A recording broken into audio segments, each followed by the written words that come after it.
आज हम पढ़ने वाले हैं बीएससी सेकेंड ईयर फिजिक्स का एक बहुत ही इम्पोर्टेंट टॉपिक जिसका नाम है विद्युत क्षेत्र तथा विद्युत क्षेत्र की तीव्रता की डेफिनेशन। पढ़ते हैं विद्युत क्षेत्र।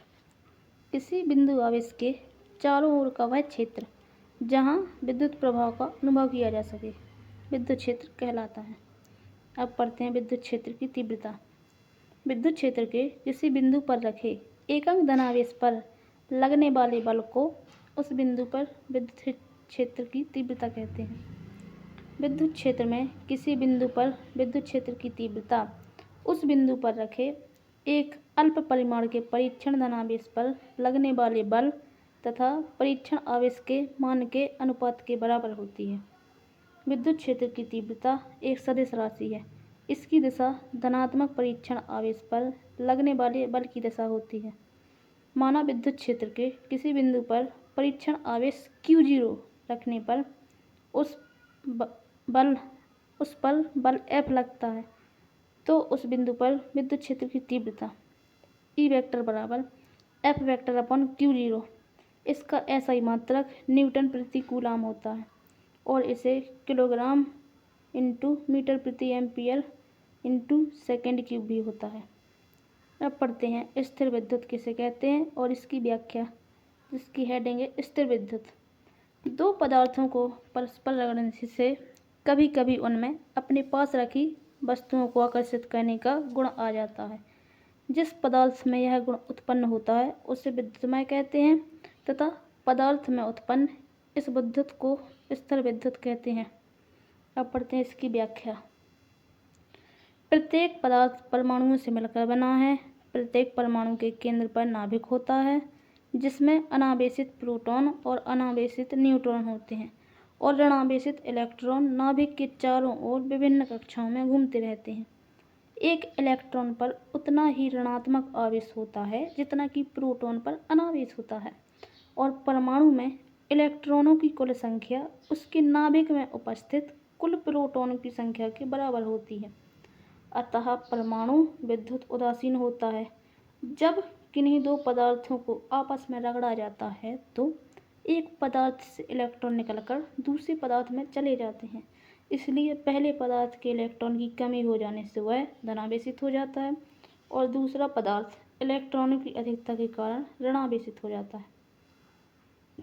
जैसे कांच की छड़ को रेशम से रगड़ने पर कांच की छड़ से इलेक्ट्रॉन निकलकर रेशम में चले जाते हैं, जिससे कांच की छड़ इलेक्ट्रॉनों की कमी के कारण धनावेशित और रेशम इलेक्ट्रॉनों की अधिकता के कारण ऋणावेशित हो जाता है। इस प्रकार आवेश दो प्रकार का होता है, पहला धनात्मक आवेश, दूसरा ऋणात्मक आवेश।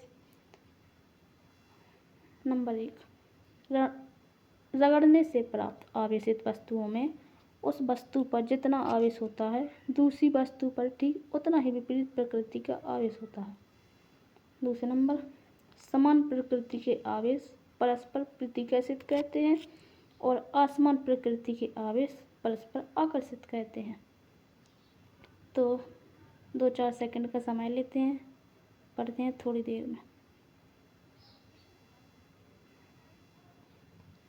अब पढ़ते हैं निर्वात में कूलॉम का नियम, जो एक बहुत ही इम्पोर्टेंट क्वेश्चन है, पेपर में आने वाला क्वेश्चन है, तो इसे अच्छे से पढ़िएगा। तो लिखते हैं कूलॉम का नियम। कूलॉम के नियम अनुसार दो बिंदु आवेशों के मध्य लगने वाले आकर्षण या प्रतिकर्षण बल उन दोनों आवेशों परिमाणों के गुणनफल के समानुपाती तथा उनके बीच की दूरी के वर्ग के व्युत्क्रमानुपाती होता है। यह बल उन आवेशों को मिलाने वाली रेखा के अनुदिश लगता है। इसे कूलॉम का व्युत्क्रम वर्ग का नियम कहते हैं। देखो चित्र ही बनाया है, एक सजातीय आवेश, विजातीय आवेश, जिसमें Q1 Q2 दो आवेश हैं, इनके बीच की दूरी r है। तो पढ़ते हैं इसकी व्युत्पत्ति। माना चित्र में दो बिंदु आवेश Q1 तथा Q2 एक दूसरे से r दूरी पर है, तो इनके मध्य लगने वाला बल F समानुपाती Q1 इंटू Q2 यदि r नियत है तो, और F समानुपाती 1/r² यदि Q1 इंटू Q2 नियत है तो। अर्थात F समानुपाती Q1 into Q2 upon R square. F बराबर A into Q1 into Q2 upon R square. इसे समीकरण नंबर 1 मानते हैं, जहाँ A एक नियतांक है जिसका मान आवेश, दूरी, बल के मात्रकों एवं आवेशों के बीच के माध्यम पर निर्भर करता है।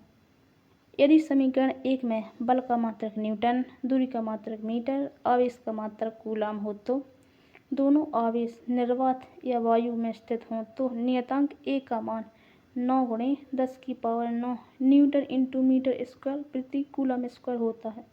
इसे A बराबर 9 गुणे 10⁻9 बराबर 1/4πε0 से भी व्यक्त करते हैं, जहाँ ε0 निर्वात की विद्युतशीलता है। इसका मान 8.85 गुणे 10⁻12 कूलाम स्क्वायर प्रति न्यूटन इंटू मीटर स्क्वायर होता है।